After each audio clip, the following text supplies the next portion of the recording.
வந்தாச்சு ப்ரூஃபீல். ஆமாம், ப்ரூஃபீல் நல்லா பார்த்துக்கோங்க.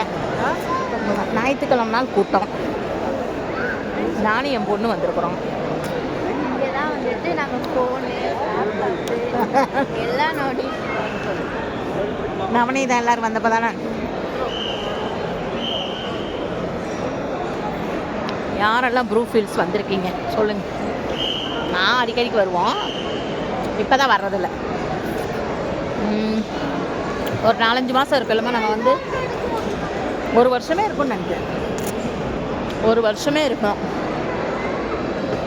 இங்கே என்னமோ போட்டிருக்காங்களே தள்ளுபடி ஆஃபரு.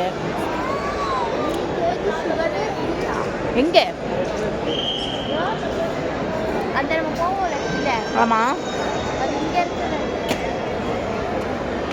ஆனால் நம்ம கீழே இல்லாமல் போகிறோம். வாட்டர் கேனு என்னமோ ஆஃபராக இருக்கு. மேகி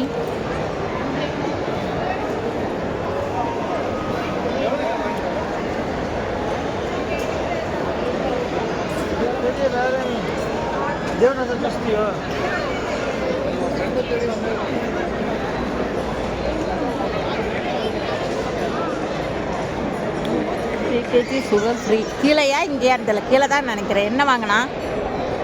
இது 2500 வாங்கினா சுகர் ஃப்ரீயா? 3 கேஜி.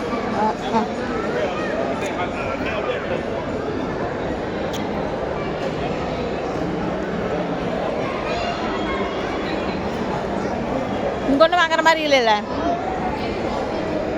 வாங்க அப்படியே ரவுண்ட் போயிட்டு வருவோம். இப்படியே வருவோம். எனக்கு ஒரு ஆசை இருக்குப்பா. இங்கே எல்லா கடையிலும் ஏதோ ஒன்று வாங்கணும். என் பொண்ணுக்கு ஒரு ஆசையாமா, எல்லா கடையிலும் ஒன்று வாங்கணும்னு. மொத்தத்தில் சம்பாதிக்க ஆரம்பித்தா இவ செலவு தான் பண்ணுவான், எங்களுக்கு எதுவும் வாங்கி தர மாட்டான்னு எனக்கு நல்லா தெரிஞ்சிருச்சு. நான் வந்து இப்போ எனக்கு ஒரு 10,000 ரூபா சேலரி கிடைக்குதுன்னு வச்சுக்கோங்க. நான் வெறும் 2000 ரூபா தான் யூஸ் பண்ணுவேன். மீதியெல்லாம் சேவிங்ஸ். இந்த வாய் நல்லா ஞாபகம் வச்சுக்கோங்க மக்களே. என் பொண்ணு சேலரி வாங்கினா அவ்வளோ செலவு பண்ண மாட்டாளாம். சேஃப்டி பண்ணுவேன்றான். இது எத்தனை வருஷம்னாலும் இந்த வீடியோவில் இது அழியாமல் இருக்கும். நீங்கள்லாம் சாட்சி. என் பொண்ணு வேலைக்கு போனோன்னா முதல் சம்பளத்தை உங்கள்கிட்ட சொல்கிறேன், ஓகேவா? அப்போ நீங்கள் எங்களுக்கு இது பண்ணுங்கள். இதுதான் மாலு. இது வந்து ஃபஸ்ட்டு கீழ்த்தளம். இன்னும் 2 ஃப்ளோர் இருக்கு. ஆனால் போகலை நாங்கள். ஏன்னா நான் அவங்க வாங்கினா தானே போகிறக்கு. ஒன்றும் வாங்கலை. சூப்பர் மார்க்கெட்டுக்கு தான் வந்தோம். அதனால் அங்கே மட்டும் போகிறோம். ஐஸ்கிரீம் தின்னுட்டு போகலான்னு நிற்கிறோம். வேறு ஒன்றும் இல்லைங்க. எம்மோ ஐஸ் சாப்பிட்றாளா? நானும் சாப்பிட்டு தான் இருக்கேன். ஆமாம், சாப்பிட்டு ஐஸ் சாப்பிட்டு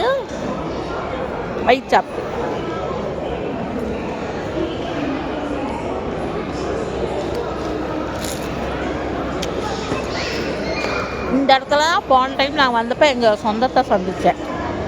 ஆமாம், இதே இடம்தான். அந்த சொந்தம் இப்போ எங்கள் பக்கத்தில் இல்லை. நான் யாரோ அவங்க யாரோன்னு ஆகிட்டோங்க. என்ன பண்ணுறது, வாழ்க்கையில் எல்லாமே அப்படி தானே. என்ன எல்லோரும் கூட வந்துடுவாங்களா என்ன கடைசி வரைக்கும்? ஷோலியா?